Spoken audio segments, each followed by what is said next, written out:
আলহামদুলিল্লাহ অন্যান্য দেশে আসলে রমজান আসলে অনেক কিছুর দাম কমিয়ে দেয়, আবার অনেক কিছু ফ্রি করিয়ে দেয়। আর আমাদের দেশের অবস্থা হচ্ছে, প্রথম রমজানের 10 দিন নিত্যপণ্যের বাজারের দর থাকবে দাম বাড়া, তারপরে 10 দিন থাকবে কাপড় চোপড়ের মার্কেটের দাম বাড়া, তারপরে শেষের 10 দিন থাকবে যানবাহনের দাম বাড়া। আসলে যে দাম বাড়া আমাদের দেশ, এটাই আসলে আমাদের বাংলাদেশ। মানে কোনো কিছু দেখবে, অবস্থান বুঝে সে দামটা বাড়িয়ে দেবে, অবস্থান দেখে যে দাম কমিয়ে দেবে তা কিন্তু নয়। এটাই হলো আমাদের বাংলাদেশ।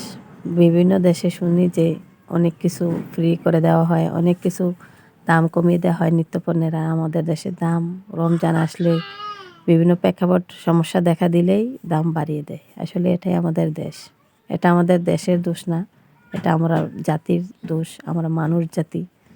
আসলে আমরা নিজেরা লাভটাই সবসময় বেশি চিন্তা করি, অন্যেরা লাভ ক্ষতি সেটাই কোনো চিন্তাই করি না। যারা মধ্যবিত্ত তারা আছে এক পর্যায়ে, না পারে কারো কাছে চাইতে, না পারে কিছু করতে। আর যারা ধনী তারা তো পারে, আর যারা গরিব তারা তো মানে খোঁজে বা ভিক্ষা করে কোনোভাবে হয়তো নিতে পারে। মধ্যবিত্তরা হচ্ছে এক মুসিবত, না পারে কইতে, না পারে সইতে। আসলে এটাই মধ্যবিত্তদের অবস্থা, যে কি একমাত্র মধ্যবিত্তরাই বুঝতে পারবে যে আসলে তাদের অবস্থা কী।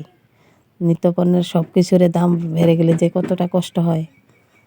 যে ব্যক্তি মধ্যবিত্ত ফ্যামিলিতে বসবাস করে চলাফেরা করে, সন্তানদের নিয়ে, স্বামী স্ত্রী নিয়ে, তারাই বুঝতে পারে যে মধ্যবিত্তদের কী জ্বালা, কী সমস্যা। আলহামদুলিল্লাহ।